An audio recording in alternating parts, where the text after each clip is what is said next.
एक कौवा एक वन में रहा करता था। उसे कोई कष्ट नहीं था और वह अपने जीवन से पूरी तरह संतुष्ट था। एक दिन उड़ते हुए वह एक सरोवर के किनारे पहुंचा। वहां उसने एक उजले सफेद हंस को तैरते हुए देखा। उसे देखकर वह सोचने लगा, यह हंस कितना सौभाग्यशाली है जो इतना सफेद और सुंदर है। इधर मुझे देखो, मैं कितना काला और बदसूरत हूँ। यह हंस अवश्य इस दुनिया का सबसे खुश पक्षी होगा। वह हंस के पास गया और अपने मन की बात उसे बता दी। कौवे की बात सुनकर हंस बोला, नहीं मित्र, वास्तव में ऐसा नहीं है। पहले मैं भी सोचा करता था कि मैं इस दुनिया का सबसे सुंदर पक्षी हूँ, इसलिए बहुत सुखी और खुश था। लेकिन एक दिन मैंने तोते को देखा जिसके पास 2 रंगों की अनोखी शरीर है। उसके बाद से मुझे यकीन है कि वही दुनिया का सबसे सुंदर और खुश पक्षी है।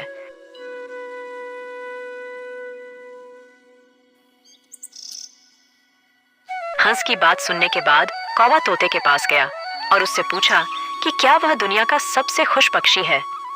तोते ने उत्तर दिया, मैं बहुत ही खुशगवार जीवन व्यतीत कर रहा था जब तक मैंने मोर को नहीं देखा था, किंतु अब मुझे लगता है कि मोर से सुंदर तो कोई हो ही नहीं सकता, इसलिए वही दुनिया का सबसे सुखी और खुश पक्षी है।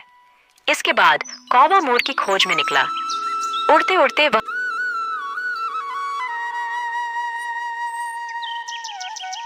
एक चिड़ियाघर पहुंचा। वहां उसने देखा कि मोर एक पिंजरे में बंद है और उसे देखने के लिए बहुत सारे लोग जमा हैं। सभी मोर की बहुत सराहना कर रहे थे। सबके जाने के बाद कौवा मोर के पास गया और उससे बोला, तुम कितने सौभाग्यशाली हो जो तुम्हारी सुंदरता के कारण हर रोज हजारों लोग तुम्हें देखने आते हैं। मुझे तो लोग अपने आसपास भी भटकने नहीं देते और देखते ही भगा देते हैं। तुम इस दुनिया के सबसे खुश पक्षी हो ना? कौवे की बात सुनकर मोर उदास हो गया। वह बोला, मित्र, मुझे भी अपनी सुंदरता बड़ा ही गुमान था। मैं सोचा करता था कि मैं इस दुनिया का क्या, बल्कि इस पूरे ब्रह्मांड का सबसे सुंदर पक्षी हूँ, इसलिए खुश भी बहुत था। लेकिन मेरी यही सुंदरता मेरी शत्रु बन गई है और मैं इस चिड़ियाघर में बंद हूँ।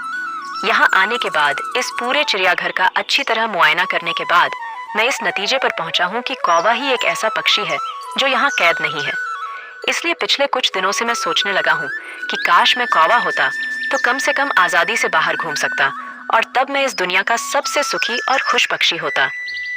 कहानी का सीख, हम हमेशा दूसरों को देखकर व्यर्थ ही स्वयं की तुलना उनसे करने लगते हैं और दुखी हो जाते हैं। भगवान ने सबको अलग बनाया है और अलग गुण दिए हैं। हम उसका महत्व नहीं समझते और दुख के चक्र में फंस जाते हैं। इसलिए दूसरों के पास जो है उसे देखकर जलने की बजाय हमें हमारे पास जो है उसके साथ खुश रहना सीखना चाहिए। खुशी बाहर ढूंढने से नहीं मिलती, वह तो हमारे अंदर ही छिपी हुई होती है।